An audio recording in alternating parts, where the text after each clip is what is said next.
पे मैं चिड़चिड़ाना मतलब ज्यादा बड़बड़ाना, ज्यादा बोलना, अपने आप को ज्यादा होशियार समझना।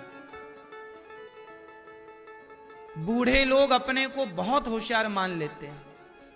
हम समझदार हैं मतलब कोई समझदार है ही नहीं।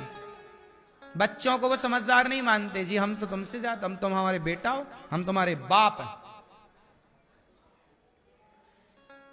आप समझदार हैं, सही है, पर आप जिस उम्र में अब जा रहे हैं उस उम्र में आपको ज्यादा बोलना नहीं, चुप रहना। लेकिन आदमी बुढ़ापे में बोलता ज्यादा। ये बूढ़ी बूढ़ी माताएं खाए बिना रह जाएं, बोले बिना नहीं। इसी बोल बोल के तुमने घर को नरक बना रखा है।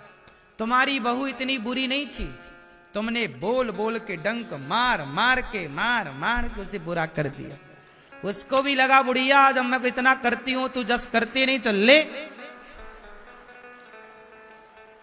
तुम्हें तो बस बोलना है। इसलिए मैया तुम्हारा बुढ़ापा ज्यादा बोलने से बिगड़ जाता है।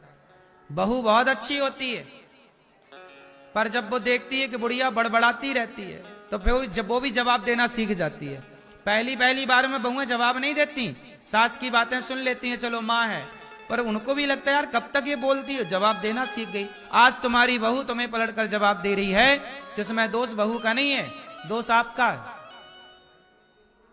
आपने उसे मजबूर कर दिया जवाब देने के लिए। बात सही है कि गलत है? इसलिए चुप भी तो रहा करो मेरी मां बुढ़ापे में।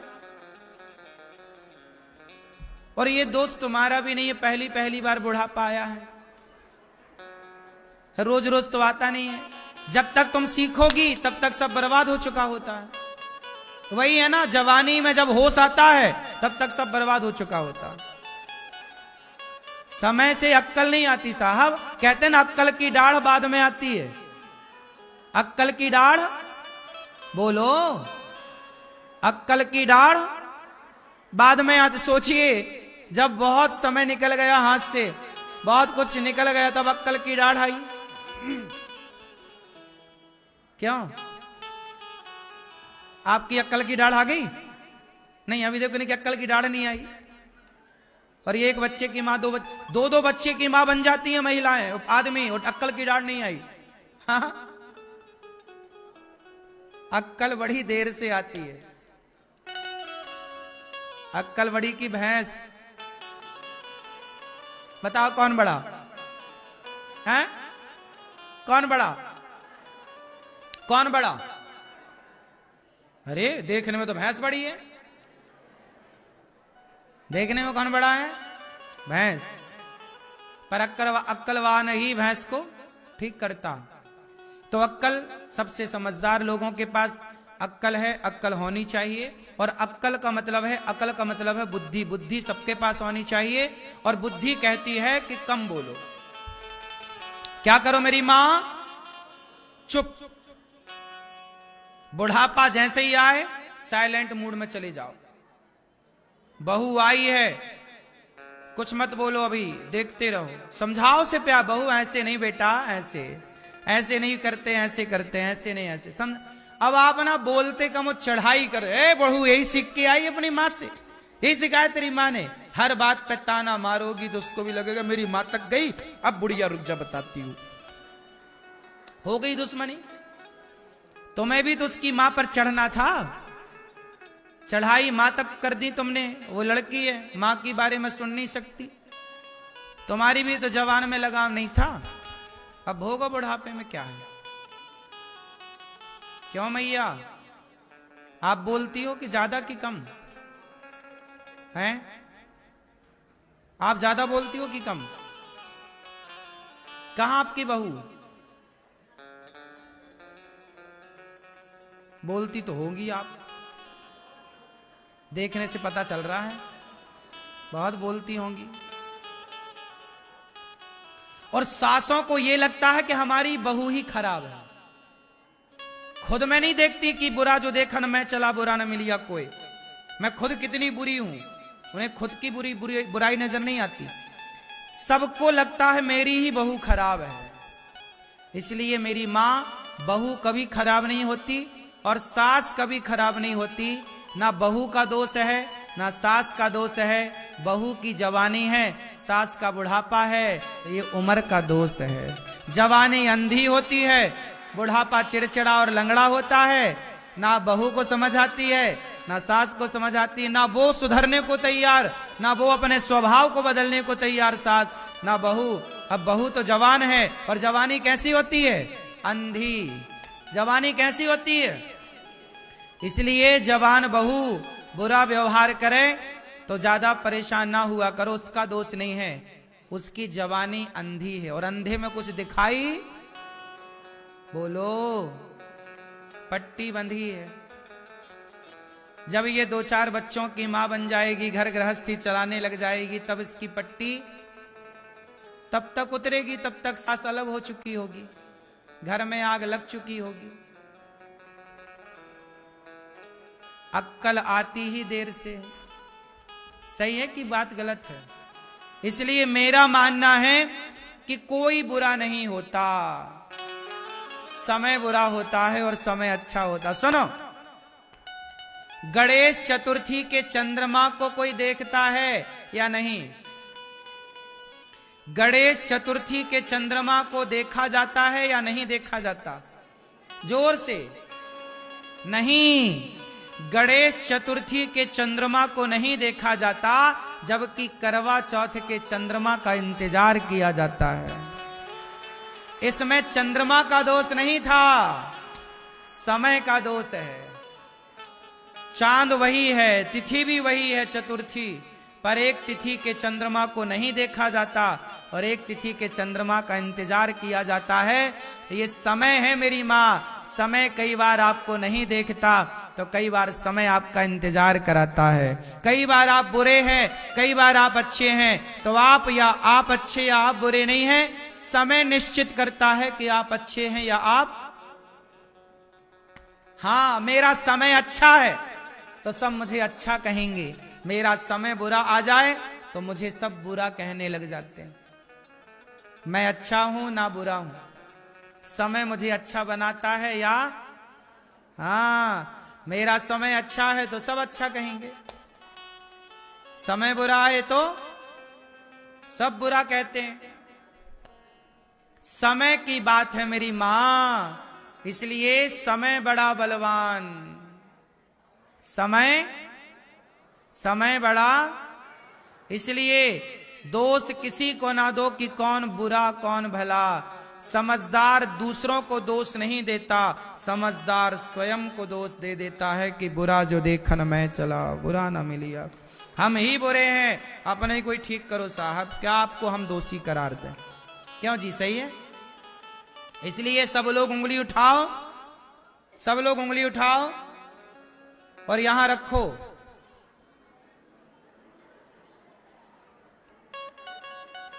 किसी को बुरा कहने की जरूरत नहीं है, हम अपनी बुराइयां ठीक करें, हम अपने को बेहतर बनाएं। मैया, सास आज के बाद बहू कुछ कहेगी तो क्या करोगी? बहू का दोष नहीं है, बेचारी जवान है ना, अंधी है, जवानी अंधी। और सास कुछ कहे तो मैया बहू बुरा ना मानना, सास का दोष नहीं है, सास लंगड़ी है, बुढ़ापा लंगड़ा। बुढ़ापा कैसा होता है? लंगड़ा, चिड़चिड़ा। इसलिए साइलेंट, चुप रहो। चुप रहोगी मेरी मां?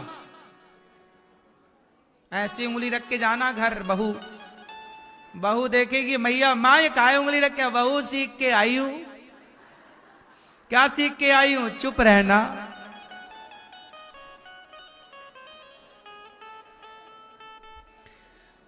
अश्वत्थामा के सिर की मणि निकालकर नगर से निकाला गया। अश्वत्थामा ने द्रौपदी के बच्चे को, जो पेट में है, गर्भवती है उत्तरा, उनके शिशु को मारने के लिए अश्वत्थामा ने ब्रह्मास्त्र चलाया।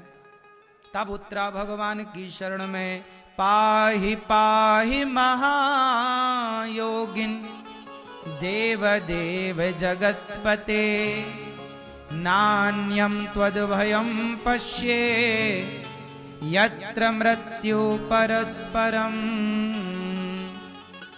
हे प्रभु पाहि पाहि महायोगिन देव देव जगतपते। हे प्रभु मेरे पुत्र ने अभी जन्म भी नहीं लिया और इस बच्चे को मारने के लिए अश्वत्थामा ने ब्रह्मास्त्र चला दिया। हे प्रभु रक्षा कीजिए। भगवान ने उत्तरा के गर्भ में जाकर उत्तरा के गर्भ की सुदर्शनास्त्र से भगवान ने ब्रह्मास्त्र को खंडित कर दिया। उत्तरा के गर्भ में चले गए। वैसे भगवान कभी गर्भ में जाते नहीं, प्रकट होते हैं, पर उत्तरा के कारण, भक्त के कारण भगवान कहते हैं कि भक्त के लिए मुझे गर्भ में जाना पड़े, उसकी रक्षा के लिए तो मैं मां के गर्भ में भी जाने को तैयार हूं। किसके लिए? भक्त के लिए। उत्तरा के गर्भ की भगवान ने रक्षा की।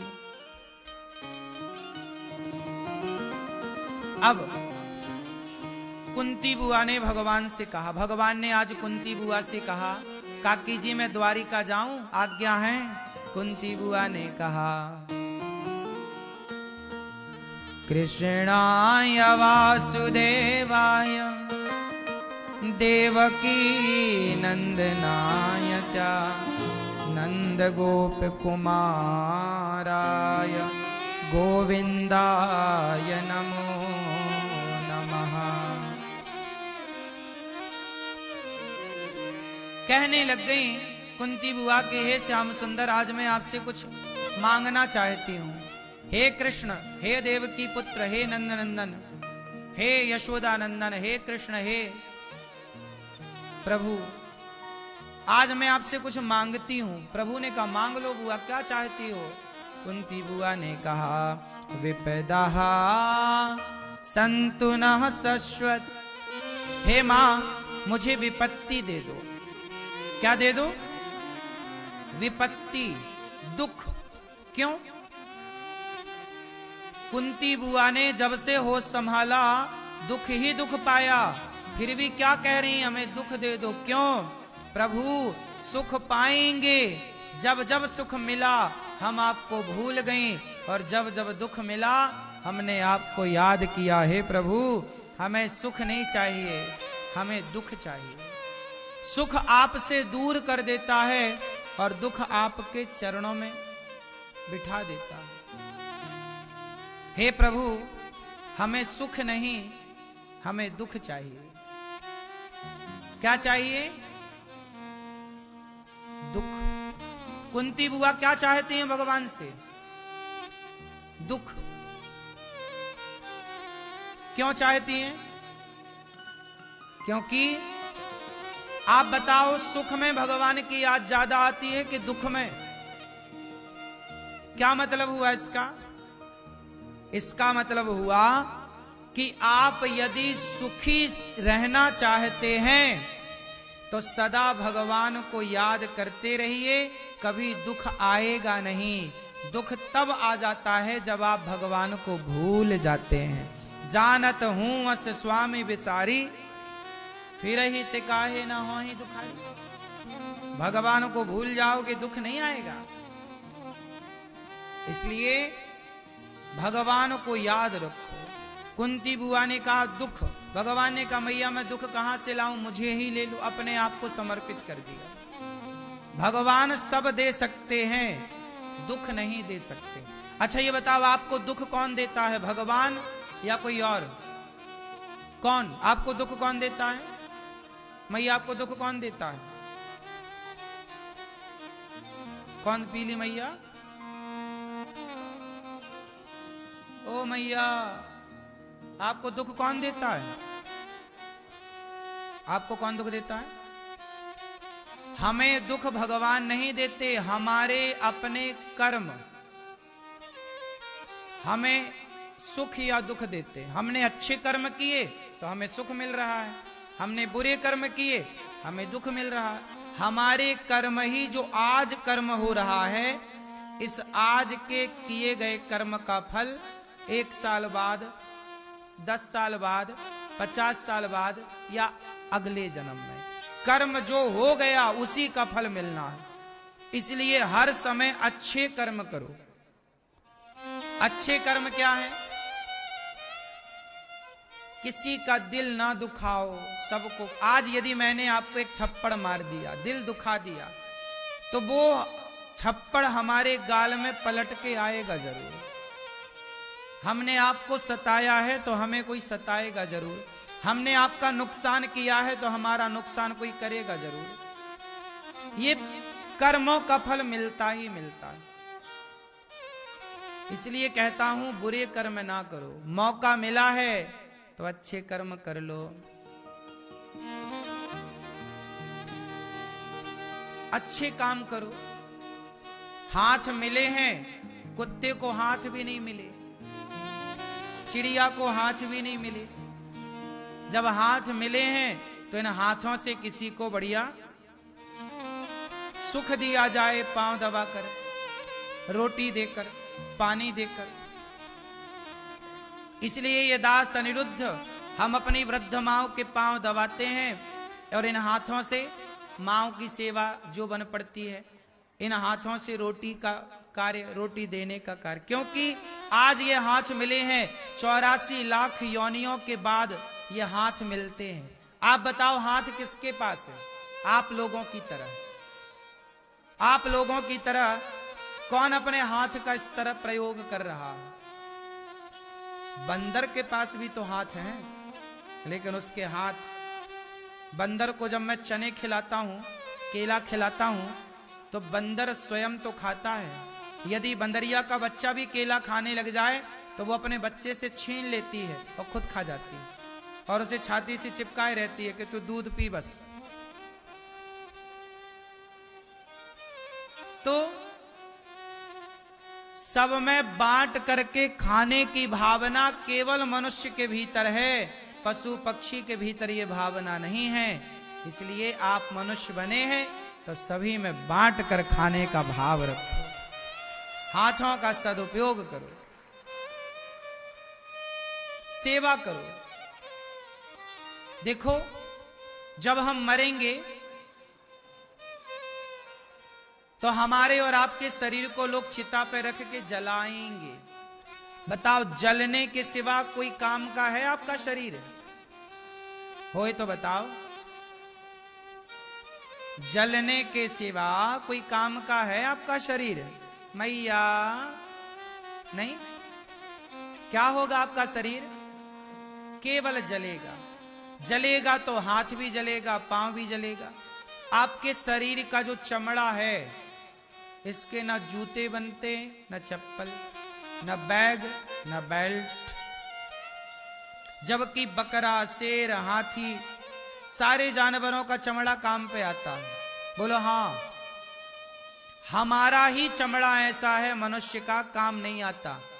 भगवान ने बनाया ही ऐसे है कि सबके चमड़े काम आते हैं, शेर के, हिरण के, पर मनुष्य का नहीं। क्यों? मनुष्य को भगवान ने कहा कि तुम जीते जी काम आओ, किसी के मरने के बाद तुम काम नहीं आ सकते। इसलिए मनुष्य हो तो जीते जी काम आओ।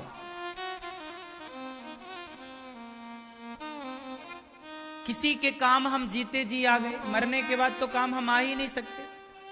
इसलिए दास अनिरुद्ध कोशिश करता है कि हम जीते जी किसी के काम आ सकें। गौरी गोपाल आश्रम में हजारों साधु संत सवेरे सवेरे रोज आते हैं। संत आकर कीर्तन करने लग जाते हैं। सोचिए कितना अच्छा है ना कि आपके द्वारे संत आए और कीर्तन करें और आप फिर उन्हें भरपेट भोजन दें और वो आशीर्वाद देकर जाएं। यही गृहस्थ का धर्म है। इसलिए गौरी गोपाल आश्रम आपका, ये देखिए सब साधु संत, फुटपाथ पर सोने वाले जरूरतमंद साधु संत, ये सभी संत जन यहां आते हैं सवेरे सवेरे गौरी गोपाल। आप लोग सहयोग करते हैं तो आप सबके सहयोग से संतों को रोटी बांटी जाती है। रोटी, दाल, चावल, सब्जी। किसी भक्त की इच्छा है, आज ये मैया का मन था केला बांटे जाए, तो आज भगवान की कृपा से केला बांटे गए। वरना रोटी तो रोज बढ़ती है। यहाँ रोटी, दाल, चावल, सब्जी और खीर और पूड़ी। मीठे में कभी हलवा, कभी खीर, कभी बूंदी, ये सब प्रसाद नित्य की सेवा है। आपसे मेरी केवल इतनी प्रार्थना है कि आप भी अपनी ओर से इन संतों को, ये फागुन का महीना है, इन संतों को अपनी ओर से एक दिन का पेट भर भोजन आप दो, कि आज का अन्नदान आपकी ओर से हो। आप भी अन्नदान करें, आपकी रोटी खाकर ये संत जन भोजन करके भजन करें तो पुण्य आपको मिलेगा। देखो यहाँ संतों को रोटी जो जितनी मांगते हैं ना, साधु लोग उतनी रोटी दी जाती है। जो जितनी रोटी चाहे संतों को भरपेट दिया जाता है। बस आपका ही पुण्य है, आपके सहयोग से संतों की सेवा हो रही है। आप भी अपनी बेटों के नाम की, बेटी के नाम की, जन्मदिन पर, शादी की सालगिरह, यहीं आओ वृंदावन गौरी गोपाल, यहीं शादी की सालगिरह मनाओ सेवा करके, यहीं जन्मदिन मनाओ बच्चों का, संतों का आशीर्वाद लेकर, रोटी का दान करके। रोटी दान, अन्नदान सबसे श्रेष्ठ दान है। गौरी गोपाल जी की रसोई भी चलती है यहाँ, जहां हजारों भक्त नित्य प्रसाद पाते हैं।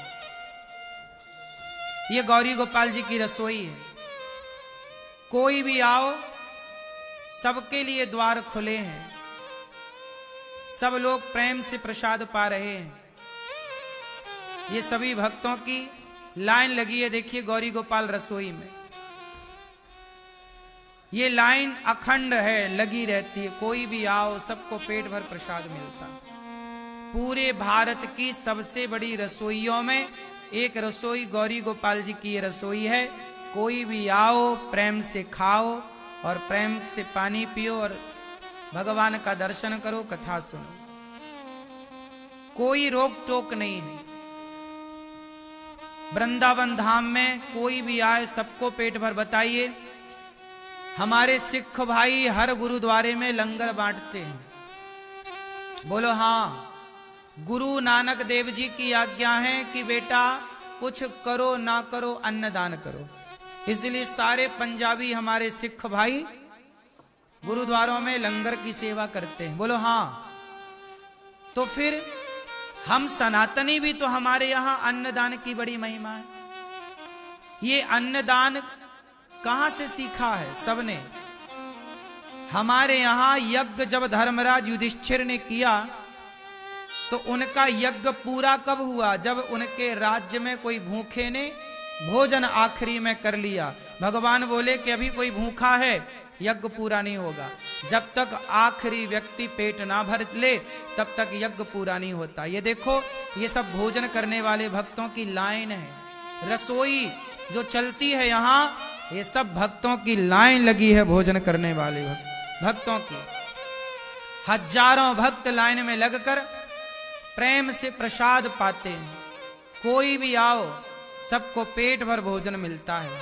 अब बताओ, आपके द्वारा थोड़ा सहयोग हो जाए और हजार, लगभग 30,000 लोग नित्य प्रसाद पाते हैं गौरी गोपाल जी में। 1 लाख रोटी लगभग रोज बनती है गौरी गोपाल में।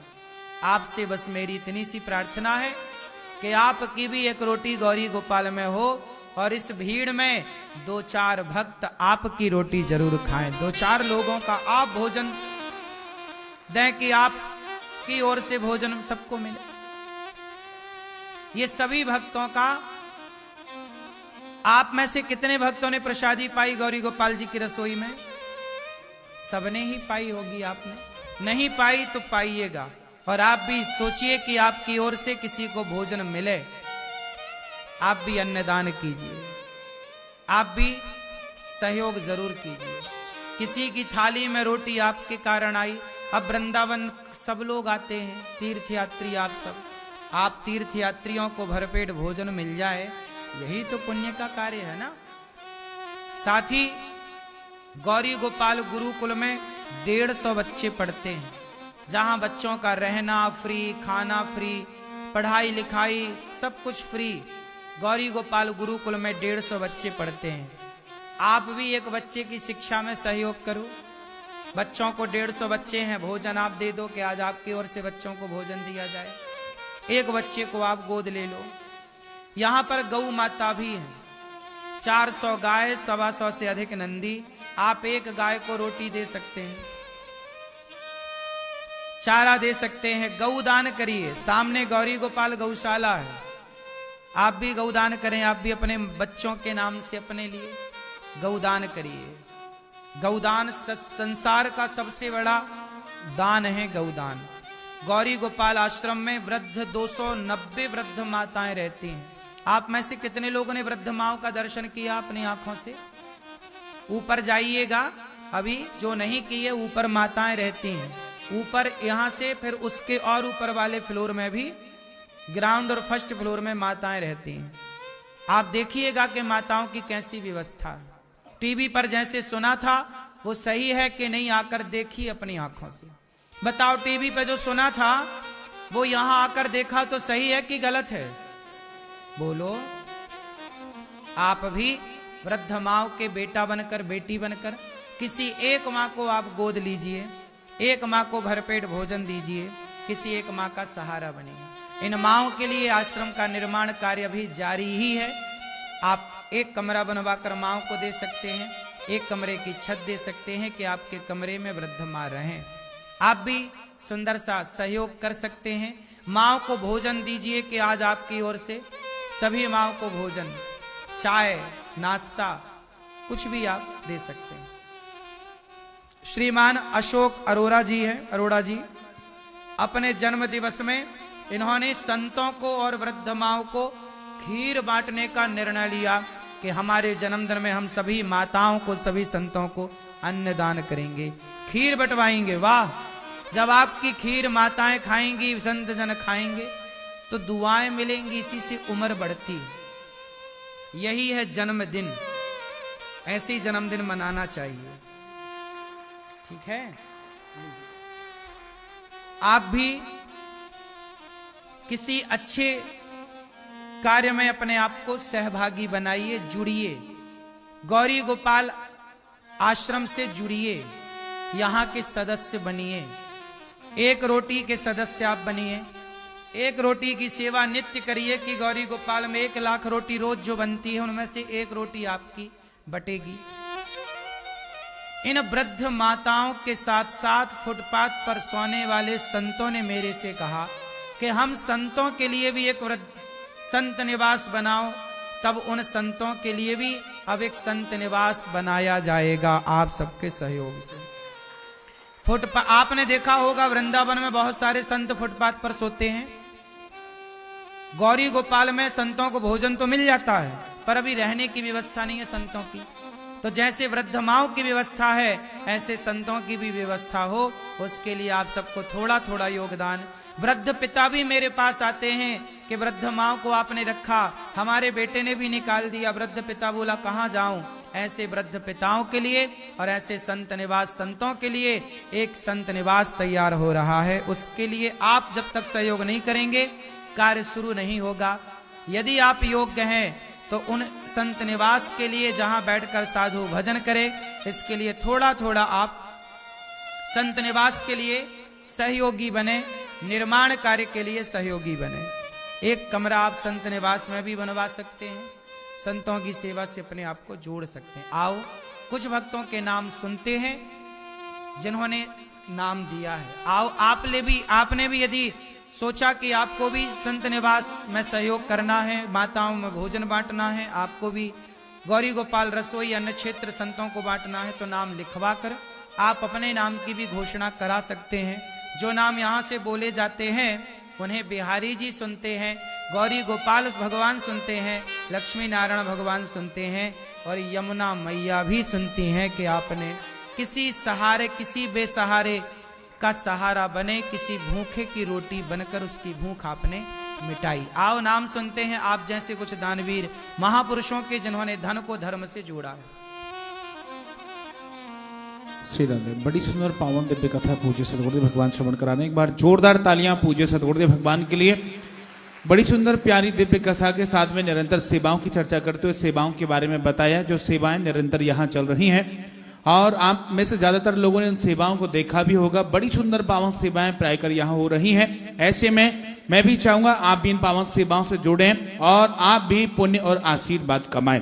आज की श्रेणी में स्वर्गीय ताराचंद जी के नाम से पिष्टा देवी, चमेली देवी, आपने ईश्वर चंद जी के साथ में जीत से 3 लाख रुपए का योगदान देकर के अपने आप को जोड़ा था। एक बार जोरदार तालियां इनके लिए और इनके पूरे परिवार के, जिन्होंने सुंदर सा प्रेरणादायक कार्य किया और संपूर्ण सेवा कार्यों में अपने धन को धर्ममय बनाते हुए पुण्य कमाया।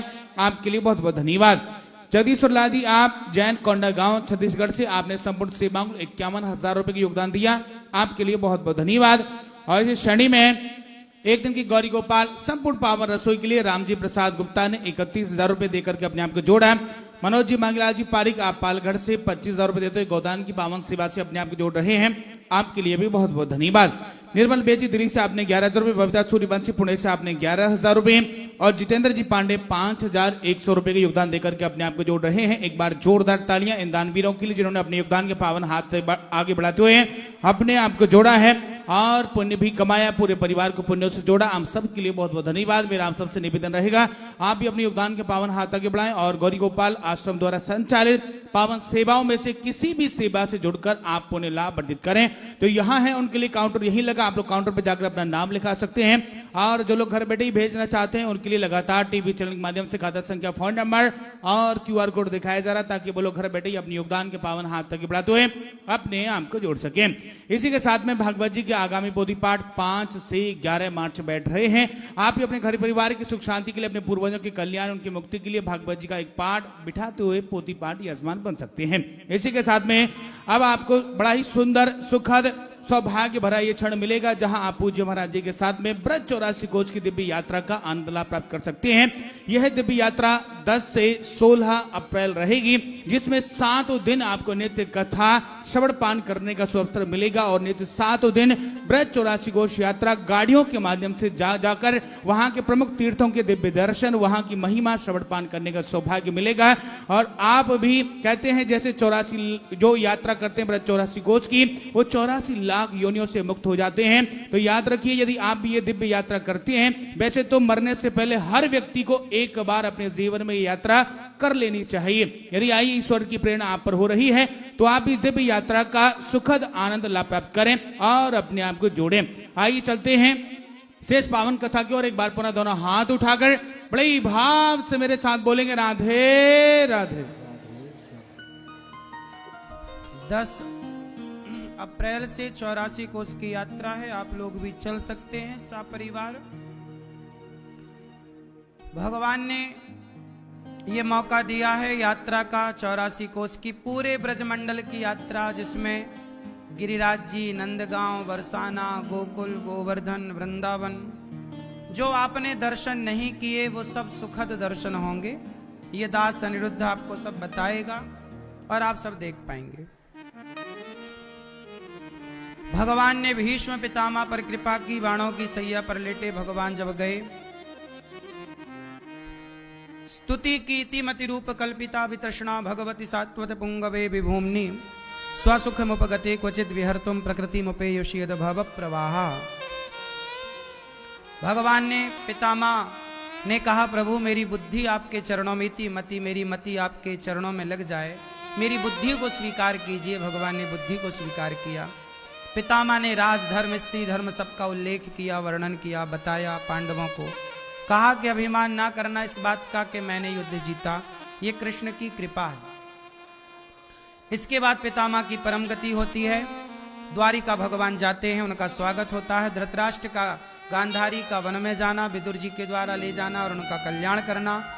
भगवान अपनी संपूर्ण लीला पूरी करके जब परम धाम को गए, भक्तों ने कहा, प्रभु हम कैसे रहेंगे आपके बिना। भगवान बोले, भागवत जी में मैं हूं, मैं जा नहीं रहा, जहां जहां भागवत होती है वहां वहां प्रकट होकर भागवत के द्वारा भागवत की कथा जब भक्त सुनता है तो भगवान बोले, मैं उस भक्ति की व्यथा सुन लेता हूं, वो मेरी कथा सुन लेता है, मैं उसकी व्यथा। इसलिए भागवत जरूर सुनना चाहिए। अभी 5 मार्च से भागवत जी की पोथी पाठ यहीं बैठेंगी। आप भी 5 मार्च से अपने माता पिता के लिए, पितरों के लिए, पूर्वजों के लिए भागवत जी के पाठ बिठा सकते हैं। इसके बाद पांचों पांडव स्वर्गारोहण के लिए निकल गए। कुंती बुआ भगवत धाम चली गईं। कलयुग के राजा बने परीक्षित। परीक्षित जी ने एक संत का अपमान कर दिया, समीक जी के गले में मरा सांप। तब श्रृंगी जी ने श्राप दिया, इति लंघित मर्यादम तक्षकः सप्तमे हनि। आज से 7वें दिन तक्षक तुम्हें डसेगा। परीक्षित जी को जब पता चला कि 7 दिन बाद मरना है, शुकताल चले गए और वहां सुखदेव भगवान आए। परीक्षित जी ने कहा, गुरुदेव 7 दिन बाद मुझे मरना है, बताओ मैं क्या करूं। सुखदेव भगवान ने कहा, भागवत की कथा सुनो, भगवान का गुणगान गाओ, आओ प्रेम से। भागवत जब सुखदेव भगवान सुनाए, दोनों भगवान की कथा में प्रेम में डूब गए। आगे की चर्चा कल हम और आप सुनेंगे। अब आज के लिए इतना ही। अभी प्रश्नोत्तरी होगी 7, सवा 7 बजे। आप भी अपने मोबाइल पर प्रश्नोत्तरी सुन सकते हैं घर बैठे। बस मोबाइल पर YouTube पर अनिरुद्धाचार्य टाइप करना है आपको। आप अपने मोबाइल पर जाइए, अनिरुद्धाचार्य YouTube पर निकालिए, सर्च कर लीजिए अनिरुद्धाचार्य। फेसबुक पेज पर भी आप कर सकते हैं। चैनल इस तरह खुल के आएगा YouTube पर, सब्सक्राइब कर लीजिएगा। आज इस परिवार में 1,54,00,000 लोग जुड़े हैं। आप भी अपने आप को जोड़ सकते हैं। चैनल को सब्सक्राइब करके शेयर कर लीजिएगा और आप भी प्रश्नोत्तरी से जुड़ सकते हैं। तो आप भी चैनल को सब्सक्राइब करेंगे तो आप भी इस परिवार के हिस्सा बन जाएंगे और आप भी अपने आप को यहाँ जुड़ा हुआ पाएंगे धर्म से। प्रिय भक्तों, प्रश्नोत्तरी सुनिएगा, आगे की चर्चा कल करेंगे। आरती की ओर चले। श्रीमन्नारायण चरणौ शरणं प्रपद्ये, श्रीमते नारायणाय नमः। हरिः ओम मम चंद्रमा मनसोर्जातश्चक्षुः सूर्यो जायत श्रोत्रात् वायुश्च प्राणस्य मुखात् दग्नेराजाय। मन में बसा कर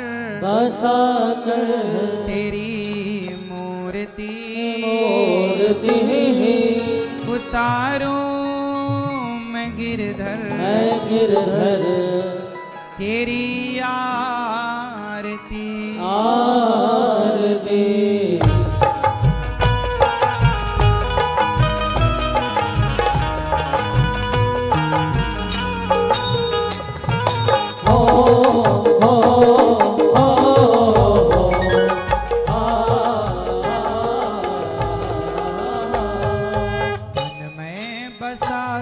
तेरी मूर्ति उतारूं मैं गिरधर तेरी आरती। बसा कर तेरी मूर्ति उतारूं मैं गिरधर तेरी आरती। मन में बसा कर तेरी मूर्ति उतारूं मैं गिरधर तेरी आरती। बसा कर तेरी मूर्ति उतारूं मैं गिरधर तेरी आरती।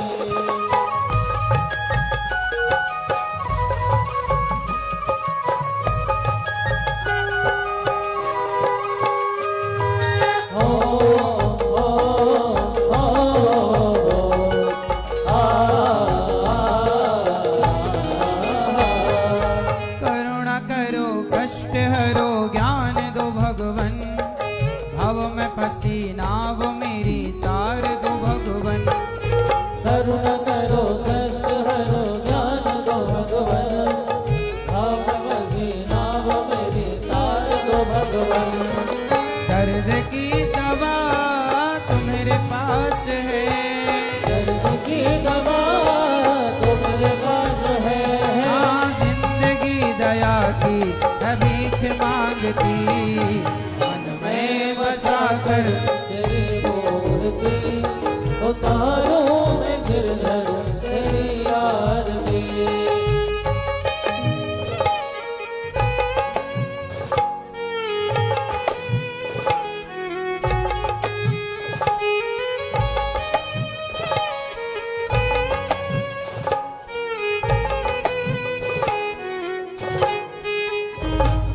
ओ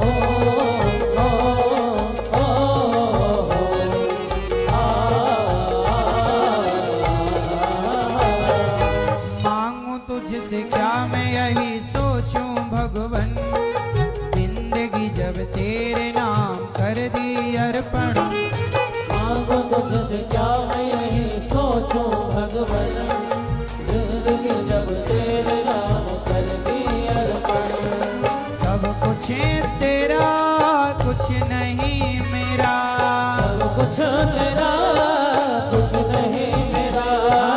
चिंता है तुझको प्रभु संसार की, मन में बसा कर तेरी मूर्ति उतारो में दिल भर तेरी आरती।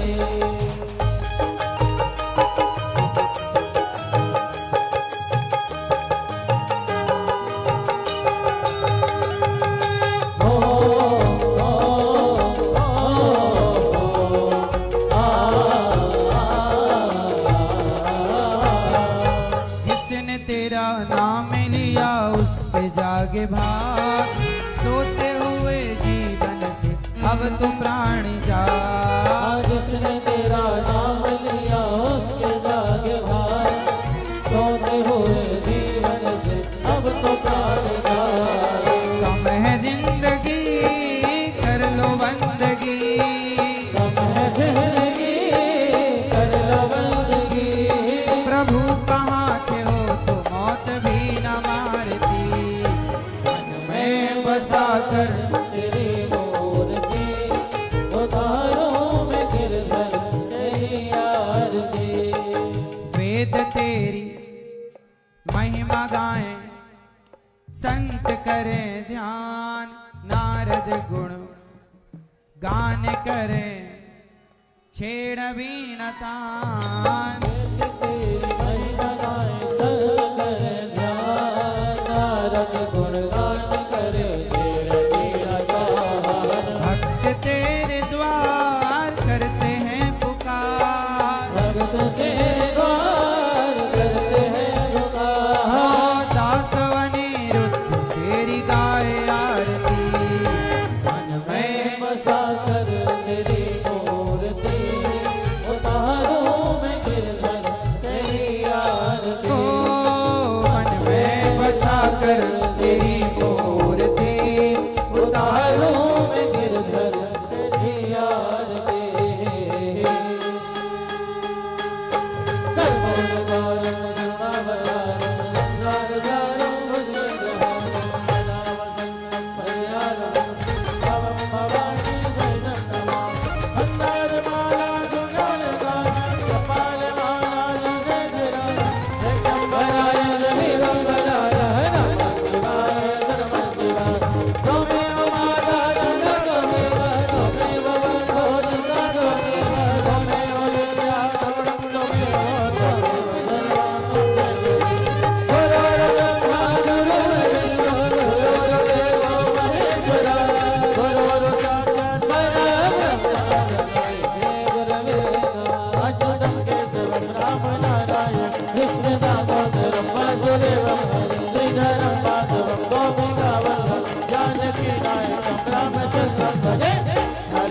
हरे राम राम राम हरे कृष्णा कृष्णा कृष्णा हरे राम राम राम हरे हरे कृष्णा कृष्णा कृष्णा हरे राम राम राम हरे हरे कृष्णा कृष्णा कृष्णा हरे राम राम राम हरे हरे कृष्णा कृष्णा कृष्णा हरे राम राम राम हरे हरे कृष्णा कृष्णा कृष्णा हरे हरे।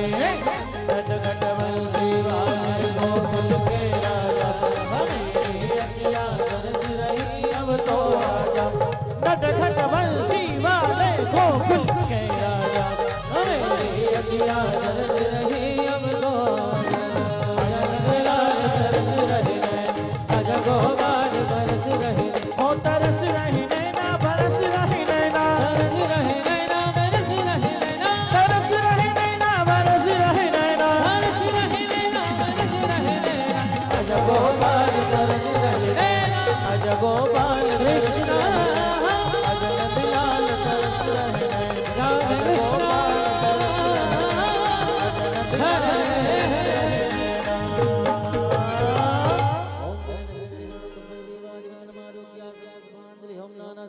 पुष्पाणि यथा कालोद्भवानि च पुष्पाञ्जलिर्मया दत्तं गृहाण परमेश्वरः त्रिपुराण पुरुषोत्तमाय नमः मंत्रपुष्पाञ्जलिं समर्पयामि। बोलो वृंदावन बिहारी लाल की जय। धर्म की अधर्म का प्राणियों का विश्व का गौ माता की गौ हत्या सत्य सनातन धर्म की श्री अयोध्या धाम की चित्रकूट धाम की हरिद्वार धाम की वृंदावन धाम की जय जय श्री राधे श्याम। जिनको भी मिलना है आप ऊपर मंदिर में चलिए, ऊपर मिलेंगे सबको। जिनको भी मिलना है सुनने वालों कथा को देता यही विराम। कल फिर हम सुनवाएंगे लेकर कृष्ण का नाम।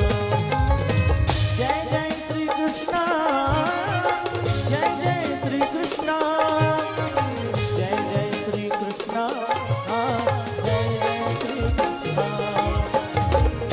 बड़े की लाज है तुम राखो जगदीश, दोनों भुजा पसार के करो चरण में सिया हमारे राम। जय जय राम मेरे प्रभु राम, जय जय राम करो कल्याण, जय जय राम। अब जिन भक्तों को महर्षि से मिलना है आप सभी से निवेदन है ऊपर जाकर महर्षि से पुनः आप सभी की भेंट हो सकती है।